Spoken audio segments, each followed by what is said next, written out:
السلام عليكم ورحمة الله وبركاته. الزول في اللون. مرحبا بكم هناك في الجزائر. معكم دكاز رشيد مواطن جزائري. Ce live de ce soir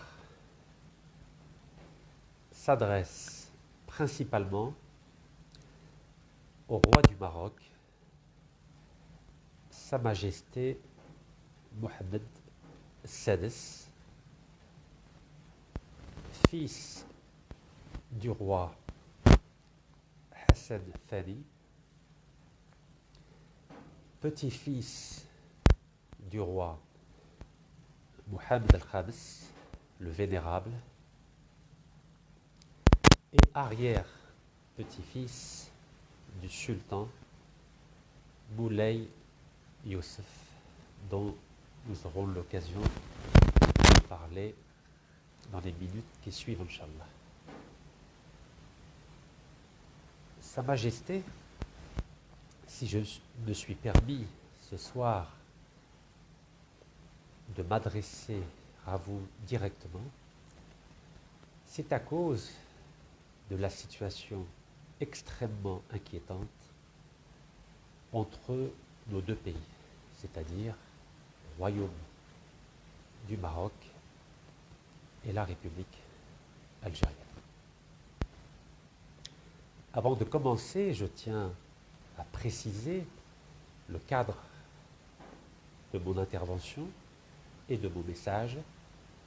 C'est uniquement et exclusivement en ma qualité de simple citoyen algérien que je m'adresse à vous, et en aucune manière au nom du gouvernement algérien, qui n'est absolument pas concerné, ni associé, ni prévenu du message que je souhaite vous adresser aujourd'hui en ma simple qualité de citoyen algérien. Comme vous devez certainement le savoir, je suis né en France. Mes amis, à l'école, dans ma cité, à l'université, au travail, étaient pratiquement tous marocains. J'ai même vécu pendant 4 ans avec ma famille au Maroc, à Marrakech. La doudou de mon unique fils, Iskander, était elle aussi marocaine. Elle s'appelle Khalti Milouda. Si je me permets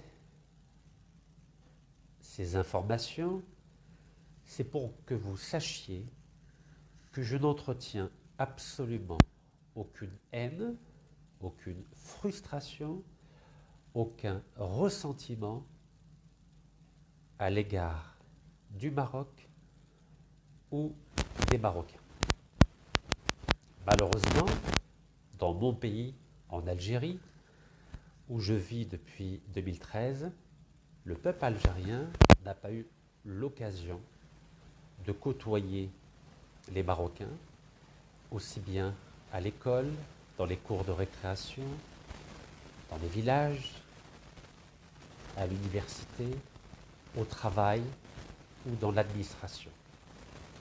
Ce qui signifie que les peuples marocains et algériens, au final, ne se connaissent pas, car ils n'ont pas eu la chance d'avoir une mémoire commune, des expériences communes, des projets communs ou de la fraternité réelle et non pas virtuelle comme celle qu'on peut avancer au titre d'une géographie proche ou au nom d'un islam qui certes nous unit sur le papier, mais dans la réalité n'a aucune consistance. Cet élément est très important car si nous vivons une crise aussi aiguë aujourd'hui, c'est à cause de cette méconnaissance entre le peuple algérien et le peuple marocain. Par la force des choses, j'ai l'impression, de par mon expérience réelle avec les Marocains durant le dernier siècle écoulé, je me sens à part dans ce paysage culturel algéro-marocain. Et cette sensation d'être à part a provoqué quelque chose d'inhabituel, c'est cette incompréhension lorsque je m'adresse aussi bien au peuple algérien qu'au peuple marocain. De par notre histoire commune, nous avons la berbérie, nous avons l'islamité, nous avons l'arabité. Au XIe siècle, au Maroc, il y a des tribus, les Lemtouna, les Morabitoun, qui ont créé la ville capitale de Marrakech en 1071. Ils sont venus du sud, c'est-à-dire de la Mauritanie et du Sahara actuel, pour ensuite conquérir l'ensemble du Maroc, de l'Algérie, de la Tunisie et bien sûr de l'Espagne. Après les Morabitoun, il y a eu les Mouahidoun, qui eux-mêmes, grâce à l'islam, à l'étendard de l'islam, ont réussi à faire briller une extraordinaire civilisation, la civilisation islamo-andalouse. Mais que s'est-il passé à partir du XIIIe siècle? Nous avons assisté, malheureusement, à la décadence de la civilisation islamo-andalouse, aussi bien en Espagne qu'au Maghreb. Et quelle est la principale raison de la décadence de la civilisation islamo-andalouse? Cette décadence est liée directement à la rivalité entre, d'une part, les tribus berbères et d'autre part, les tribus arabes. Un peu comme ce que nous voyons aujourd'hui avec la rivalité entre l'Algérie et le Maroc pour le leadership en Afrique du Nord. Et pourtant, grâce ou à cause de la colonisation française en Algérie et du protectorat français au Maroc, notamment entre 1912 et 1956, ces rivalités entre l'Algérie et le Maroc se sont estompées.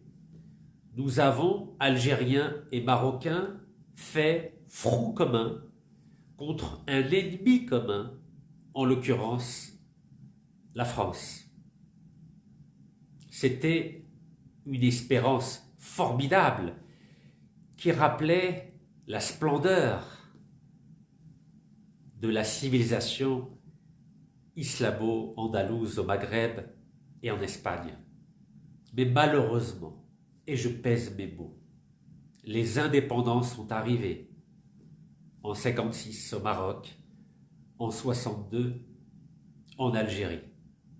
Pendant la guerre de libération algérienne entre 54 et 62, l'Algérie a pu compter aussi bien sur la fraternité marocaine, sur le soutien de la diplomatie marocaine, sur l'aide logistique du territoire marocain, notamment à la frontière maroco-algérienne, où il y avait 5 usines d'armement qui ont permis d'acheminer du matériel militaire aux moudjahidines algériens pour combattre le colonialisme français.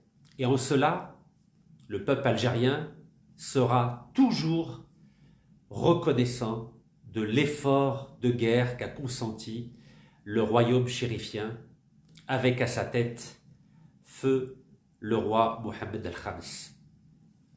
Vous le savez que le précepteur du roi Mohammed al-Khamis, notamment celui qui lui a appris la langue française, est un Algérien, peu connu en Algérie, mais tout le monde connaît son neveu. Il s'agit de Mohammed Ma'amri, l'oncle paternel de Mouloud Ma'amri. Donc Mohammed Ma'amri était un Algérien et pourtant Mohammed al-Khamis lui a fait confiance pour être son précepteur et son chef du protocole. C'est vous dire combien dans les années 30, 40 et 50 régnait une véritable fraternité, une véritable solidarité entre d'une part les Marocains et d'autre part les Algériens. Malheureusement, on apprend peu ce type d'informations qui pourrait davantage mettre l'accent sur cette histoire commune plutôt que sur les rivalités que nous constatons malheureusement depuis la guerre des Sables en 1963 à cause d'un problème frontalier dont la France est la principale instigatrice. Ce problème des frontières a généré un premier conflit en 1963 entre l'Algérie du président Ahmed Ben Bella, qui est lui-même d'origine marocaine, et le roi du Maroc, Hassan Thani. C'est grâce à l'OUA, l'Organisation de l'Unité africaine, fraîchement créée, que le conflit a cessé, notamment grâce à 1000 soldats du Mali et de l'Éthiopie qui ont surveillé 1000 kilomètres de frontières sud entre l'Algérie et le Maroc. En cela, les Algériens et les Marocains doivent leur rendre hommage, car ils furent de véritables soldats de la paix. Malheureusement, après le départ de l'Espagne du Sahara, il y a eu un nouveau conflit, causé en partie par la Marche verte qui a vu 350 000 civils marocains encadrés par l'armée royale entrer dans l'ancien territoire occupé par l'Espagne, ce qui a généré par ricochet une réaction de l'Algérie et notamment de l'ancien président algérien M. Houari Boumedienne, Rabbi yarhamou. Et il y a eu quelque chose de grave sur le plan humain. 340 000 Marocains résidant en Algérie ont été expulsés de mon pays. En réaction, il y a eu aussi 20 000 Algériens qui ont été expulsés par votre pays. Ces rivalités géopolitiques ont donc généré un coût humain extrêmement lourd des deux côtés des frontières algéro-marocaines. En ma qualité de citoyen algérien, je tiens à demander pardon solennellement aux 340 000 Marocains qui ont été expulsés de mon pays à cause d'enjeux géostratégiques qui les dépassent. Ce pardon, je l'ai aussi exprimé dans mon 6e livre qui vient de paraître. J'espère que le Maroc, dont vous êtes le souverain, exprimera aussi un pardon à l'égard des 20 000 Algériens qui ont été expulsés du Maroc lors de cette même période.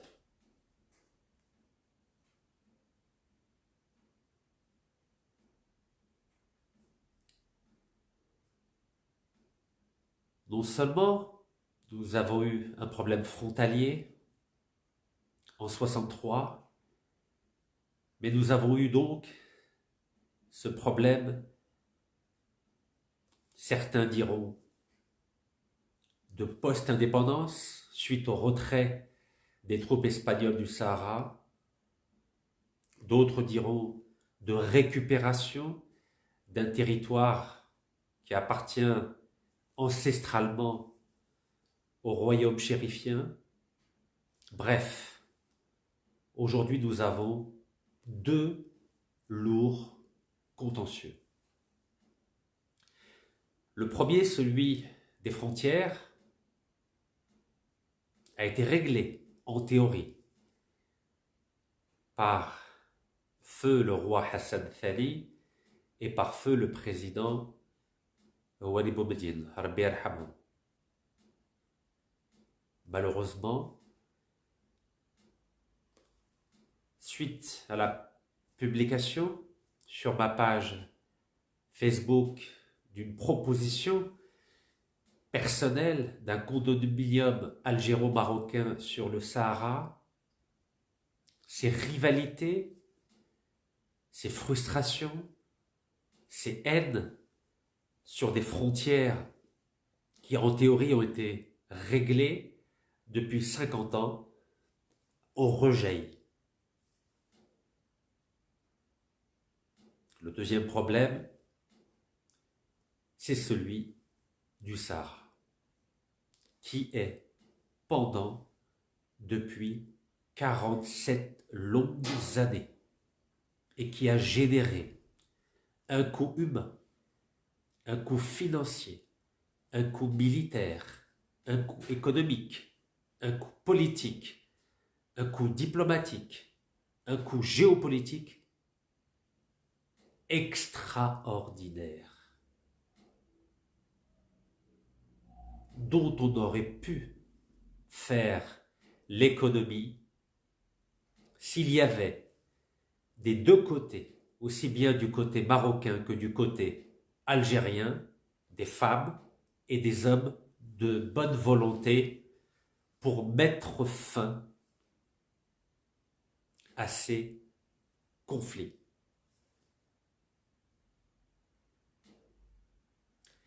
Pire que cela, Sa Majesté,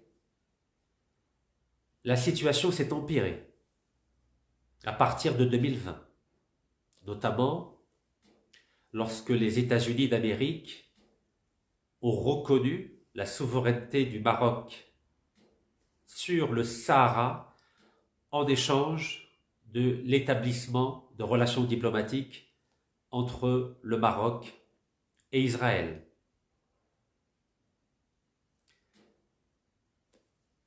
cela s'est encore compliqué avec ce qu'on qualifie ici en Algérie de faux pas diplomatique de votre représentant aux Nations Unies au sujet des revendications régionalistes en Algérie.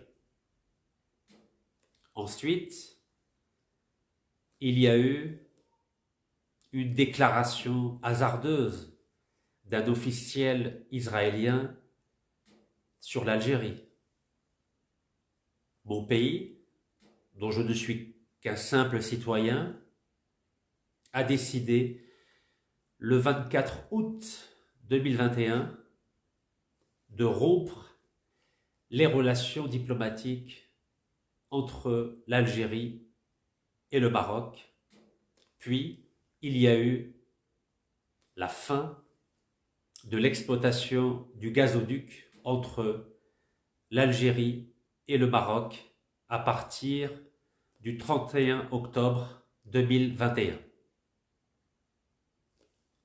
Ainsi, 60 ans après l'indépendance algérienne, 66 ans après l'indépendance du Royaume du Maroc, la nature des relations entre nos deux pays n'a jamais été aussi dangereuse, aussi grave et aussi inquiétante. Aussi bien au niveau des États qui ne se parlent plus, qui ne communiquent plus, qui ne travaillent plus ensemble, qu'au niveau des citoyens entre eux. Et j'ai pu l'observer depuis quelques jours, lorsqu'à titre individuel, j'ai pris la liberté de publier sur ma page Facebook officielle une proposition de règlement du conflit au Sahara. Plus de 6000 commentaires ont été publiés de la part de sujets marocains et j'ai ressenti, à mon grand regret, à mon grand étonnement, à la fois de la haine, de l'incompréhension, des reproches, des insultes qui ne font pas honneur au peuple marocain que j'ai eu l'occasion de côtoyer pendant ces 50 dernières années, aussi bien en France, en Europe, aux États-Unis qu'au Maroc, où, comme je vous l'ai précisé, j'ai vécu par intermittence pendant 4 années. Sa Majesté, vous voyez ce qui se passe en Ukraine, où l'armée russe a envahi ce pays à cause d'un différend frontalier, initialement avec la Crimée, maintenant avec le Donbass, qui est peuplé majoritairement de Russes, et aussi à cause du fait que le président ukrainien a émis le vœu que l'Ukraine adhère à l'OTAN, l'Alliance Atlantique. Cette adhésion éventuelle a été perçue par la Russie comme un acte de guerre. Et parce que les Russes et les Ukrainiens n'ont pas réussi à communiquer, à s'entendre, à trouver une solution, cela a abouti à un conflit armé entre deux États. Nous observons depuis pratiquement un mois, une nette évolution du président ukrainien qui aujourd'hui est prêt à négocier l'abandon de la Crimée, l'abandon du Donbass en échange du retour à la paix. La Russie n'est pas satisfaite des propositions de l'Ukraine. Elle souhaite plus, c'est-à-dire un traité de neutralité perpétuelle de l'Ukraine qui s'engagerait à ne jamais adhérer à une alliance militaire comme celle de l'OTAN. La Russie souhaite aussi une démilitarisation du territoire ukrainien, comme c'est le cas en Autriche depuis 1955 et comme c'est le cas aussi en Suisse depuis 1815 avec le traité de Vienne. Sa Majesté, pourquoi je vous parle de l'exemple ukrainien et de l'exemple autrichien? La Russie est restée, à l'époque où elle s'appelait l'Union soviétique, 10 longues années en Autriche, entre 1945 et 1955. Et elle ne s'est engagée à quitter le territoire autrichien qu'après que le gouvernement de Vienne ait accepté de signer un traité de neutralité perpétuelle et la démilitarisation de son pays. J'aimerais revenir au dossier du Sahara, qui est une cause nationale au Maroc, et qu'en ma qualité de citoyen algérien, je n'ai pas à m'en mêler, bien évidemment. Et d'ailleurs, l'Algérie n'a jamais eu des revendications territoriales sur le Sahara. Donc ma proposition, elle est, et je vous le redis, totalement personnelle.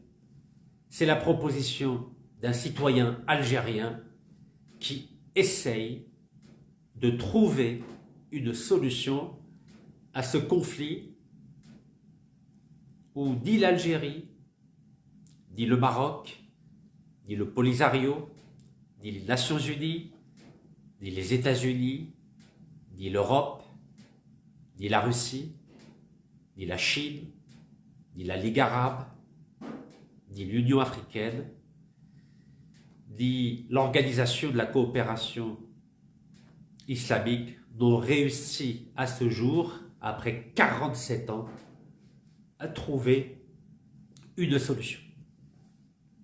Nous savons tous que le Maroc a évolué dans sa position depuis 1976. Aujourd'hui, il défend un plan d'autonomie du Sahara dans le cadre du royaume chérifien. Le Polisario, qui représente le peuple du Sahara, revendique l'indépendance.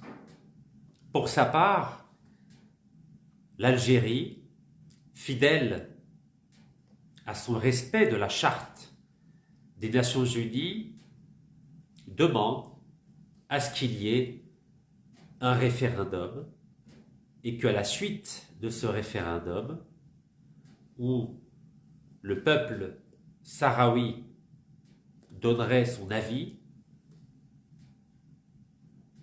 les Nations Unies en tireraient les conséquences. Malheureusement, ces différents projets n'ont pas réussi à être conciliés. Et les Nations Unies, malgré de nombreux émissaires spéciaux du secrétaire général de l'ONU, n'a jamais réussi à trouver une solution diplomatique acceptable à la fois par le Maroc et par le Polisario. Nous avons observé récemment une évolution de grands pays par rapport à ce dossier extrêmement sensible et qui handicape la construction du Grand Maghreb. Les États-Unis ont apporté leur soutien au plan d'autonomie présenté par le royaume chérifien. L'Espagne vient aussi d'apporter son soutien au projet d'autonomie du Maroc et il est à parier que dans les semaines à venir ou les mois à venir, l'Europe aussi apportera son soutien au plan d'autonomie du Maroc.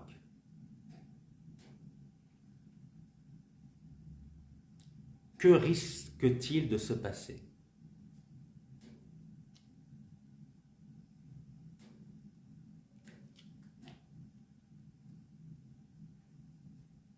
Comme moi, Sa Majesté, vous savez que tout accord qui ne suscite pas l'adhésion de toutes les parties en présence est voué à l'échec. C'est ce que nous avons vu entre la Russie et l'Ukraine avec l'accord de Minsk de 2015. C'était, pour utiliser une expression familière, de la poudre aux yeux. Et 7 ans après, nous avons sous nos yeux un conflit armé avec des milliers de victimes, des millions de sans-abri, des milliards de pertes matérielles et l'indifférence et l'impuissance de la communauté internationale.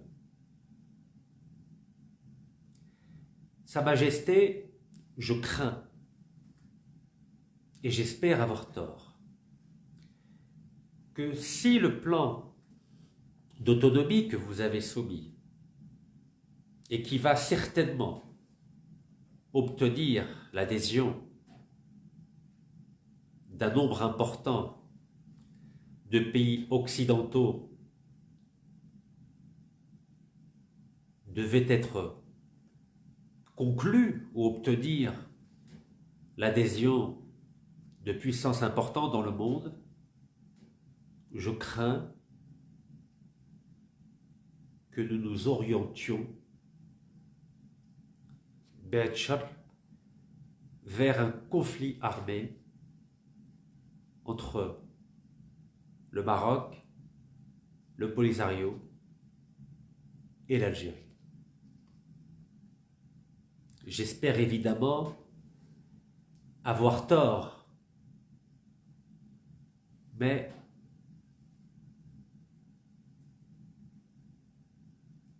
j'ai étudié l'histoire, j'ai lu beaucoup de livres d'histoire.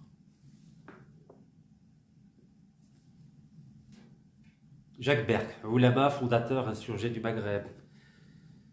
Atallah Dina, les États de l'Occident musulman. Et à chaque fois qu'on n'a pas réussi à trouver un accord qui satisfasse l'ensemble des parties en présence, systématiquement, nous avons eu droit à un conflit armé. Chose que je ne souhaite surtout pas. Mais lorsqu'on voit que nos deux pays aujourd'hui n'ont pas de relations diplomatiques, n'ont pas de relations économiques, que par médias interposés, nous avons, et du côté marocain, et du côté algérien, une propagande féroce qui n'est absolument pas de nature à calmer les esprits. Nous assistons aussi à un nationalisme extrémiste, et du côté algérien, et du côté marocain, qui lui aussi n'est absolument pas de nature à calmer les esprits. Il suffit de lire les commentaires sur ma page pour s'en convaincre. Alors, que faire, comme disait Lénine? À mon humble niveau, j'ai donc publié une proposition qu'on peut critiquer, qu'on peut amender, qu'on peut refuser, mais en aucune manière je n'accepterai que certains utilisent des méthodes peu recommandables pour m'injurier ou pour me menacer, comme c'est le cas, tristement, depuis quelques jours. De quoi s'agit-il? Il s'agit d'une proposition personnelle d'un condominium algéro-marocain sur le Sahara pendant une période de 10 ans. Pourquoi cette idée? Il s'avère que en 2014, lors de ma pré-campagne électorale, j'avais soumis cette idée dans les médias algériens, et à l'époque, elle n'avait pas suscité ni de l'enthousiasme, ni du rejet. 9 ans plus tard, je constate que cette idée de condominium suscite l'indifférence en Algérie et des passions extrêmement violentes du côté marocain. Et j'ai essayé de comprendre pourquoi. Cette proposition, donc, je l'avais publiquement détaillée à la télévision. Je l'ai aussi détaillée dans mon 6e livre qui vient de paraître. Et j'en ai aussi fait un article qui a été diffusé aussi bien en français qu'en anglais au mois de décembre 2021. Derrière cette idée de condominium algéro-marocain, il n'y a nullement la volonté de l'Algérie de revendiquer une quelconque parcelle de souveraineté au Sahara. Cette idée de condominium, et vous le savez, elle s'inspire de ce qui se passe à la fois près de chez vous, à la frontière entre la France et l'Espagne, à la principauté d'Andorre. Vous savez que depuis plus de 8 siècles, c'est à la fois l'évêque d'Urgell et le président français qui sont les deux co-souverains de la principauté d'Andorre. Mais il y a aussi des exemples beaucoup plus courts, et notamment l'exemple des îles Samoa au Pacifique, où pendant 10 ans, entre 1889 et 1899, 3 pays, c'est-à-dire les États-Unis, l'Allemagne et la Grande-Bretagne, ont co-géré le territoire des îles Samoa dans le cadre d'un condominium à 3 États. Suite à cette période de 10 ans, les 3 se sont retirés. Il y a aussi l'exemple du condominium entre l'Égypte et l'Angleterre sur le Soudan entre 1899 et 1956. Là aussi, c'est vrai que la durée était plus longue, mais au bout de cette période de 57 ans, le Soudan est devenu indépendant. Mais il aurait très bien pu intégrer la République d'Égypte ou bien rester dans le cadre du Commonwealth britannique. Si je vous ai cité ces trois exemples, c'est pour que vous sachiez que derrière cette idée de condominium, il n'y a nullement la volonté de l'Algérie de revendiquer la moindre parcelle de souveraineté sur le Sahara, qui reste un problème uniquement entre le Maroc et le Polisario. Dans ma proposition, l'idée est simplement que l'Algérie devienne un facilitateur et rien de plus. Mais si, lors de ce premier référendum, c'est-à-dire que cette idée de condominium doit être encadrée par deux référendums, un au départ, où on poserait la question au peuple sahraoui si il veut de ce condominium algéro-marocain pendant 10 ans, si il souhaite être une région autonome dans le cadre du royaume chérifien, et si enfin, au bout de 10 ans de condominium, s'il souhaite l'indépendance. Donc, dans le premier référendum, on ne poserait pas la question au peuple sahraoui s'il veut l'indépendance. Ce serait uniquement, est-ce que vous voulez être une région autonome dans le cadre du royaume chérifien? Et deux, est-ce que vous souhaitez être pendant 10 ans sous le régime d'un condominium algéro-marocain?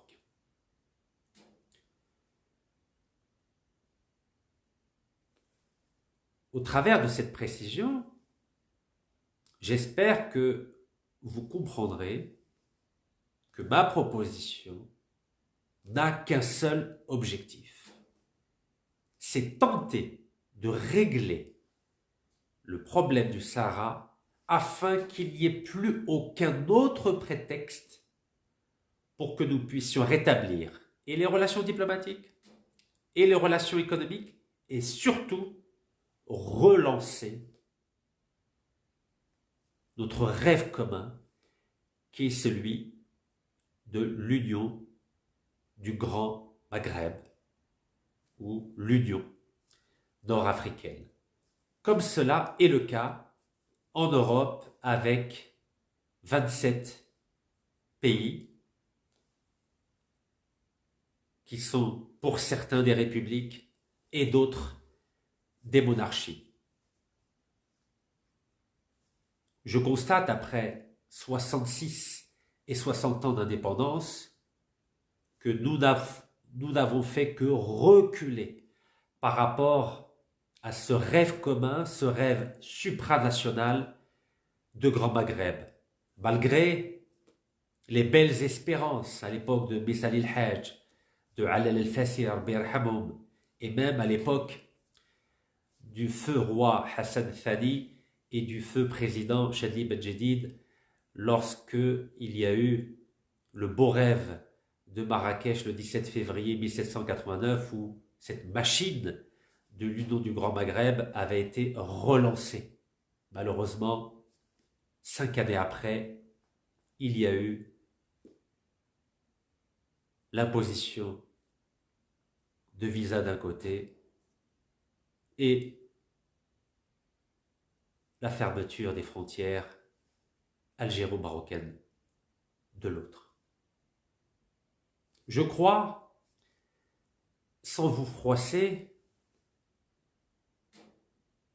que l'État marocain et l'État algérien sont tous les deux responsables du labyrinthe dans lequel nous sommes tous les deux aujourd'hui et du gâchis que nous constatons dans l'édification du Grand Maghreb. Et c'est la raison principale de la proposition que j'ai rendue publique et du message que je vous adresse aujourd'hui. Et j'espère qu'il sera de nature à calmer les esprits et à susciter plutôt davantage de débats que d'injures ou de menaces. Le seul point positif que je constate dans les relations entre l'Algérie et le Maroc, c'est qu'il reste toujours les consulats du Maroc ouverts en Algérie et les consulats d'Algérie qui sont toujours ouverts au Maroc. Ce que je vous propose, si vous êtes d'accord, c'est de nous rencontrer. Je sais qu'au Maroc, on n'a pas l'habitude de voir des sujets solliciter des rendez-vous auprès du roi. Mais en tant qu'Algérien, je n'ai pas cette culture de la distance. Je vous donnerai simplement un exemple. Lorsque j'avais 27 ans, j'ai eu la chance d'écrire, de m'adresser aux 7 chefs d'État les plus puissants de la planète, et parmi lesquels le président américain, M. Bill Clinton, le chancelier allemand Gerhard Schröder, et d'écrire avec eux un livre entretien sur l'avenir de l'humanité, qui s'appelle Millénarium, quel avenir pour l'humanité. Et je me souviens que dans ce livre, écrit avec les 7 chefs d'État les plus puissants de la planète, il y a un chapitre qui s'appelle la paix. Et jamais je n'aurais cru que 22 ans après sa publication, je puisse constater une détérioration aussi inquiétante des relations entre le Maroc et l'Algérie pour un sujet qui ne mérite pas tant de violence verbale, de rupture diplomatique, de rupture économique ou d'escalade militaire. Donc à 27 ans, j'ai publié un livre avec ces 7 chefs d'État du G7 que j'ai rencontrés personnellement, avec qui j'ai échangé sans complexe, ni d'infériorité, ni de supériorité. Et donc, 22 ans après avoir rencontré ces 7 chefs d'État individuellement, puis collectivement au sommet du G7 à Cologne le 18 juin 1999, je vous fais cette proposition fraternelle que bien sûr vous pouvez accepter ou refuser, de dialoguer ensemble, de partager ensemble nos différents points de vue sur à la fois la question du Sahara, sur la question des frontières, sur la question des échanges entre nos deux pays, sur la question de la relance de l'Union du Grand Maghreb. Donc si vous êtes d'accord, alors je ne sais pas si mon pays acceptera que je me rende à Oujda par exemple, c'est pas très loin de la frontière, mais si mon pays ne souhaite pas que je me déplace, comme c'est le cas depuis 28 mois, mais là c'est une affaire personnelle j'aimerais dire, rien ne vous empêche, si l'idée vous séduit, de venir en Algérie, pourquoi pas, au consulat du Maroc à Oran. D'ailleurs, c'est un très bel édifice où j'ai eu le plaisir de constater qu'il y avait encore nos deux drapeaux, à la fois le drapeau marocain, puis le drapeau algérien.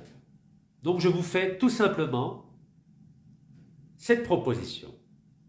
Et si je ne peux pas me rendre au consulat du Maroc à Oran, évidemment, ma maison, dans mon douar, vous est ouverte afin de discuter et casser ce mur entre nos deux pays. Vous savez comme moi que pendant de longues décennies, il y avait un mur entre Berlin-Est et Berlin-Ouest. Je ne souhaite pas que ce mur qu'il y a entre l'Algérie et le Maroc, qui sont deux pays frères, deux peuples frères, deux identités siamoises, à la fois berbères et arabes, mais surtout nous sommes frères par la religion, et vous le savez aussi bien que moi, pour ne pas dire plus que moi, en votre qualité de commandeur des croyants, que tous les musulmans sont frères devant Dieu. Voici donc le message que je voulais vous adresser aujourd'hui, et j'espère qu'il sera de nature à jeter les bases de la relance d'un dialogue entre les citoyens, entre des politiques, entre des artistes, entre des intellectuels, entre des journalistes, entre des associations et surtout entre des hommes politiques, et au sommet desquels il y a vous, le roi du Maroc, et Abdelmajid Tebboune, le président de la République algérienne. Merci beaucoup pour votre écoute. Barakallahu fikum. ومرحبا بك في أي وقت في الجزائر. السلام عليكم.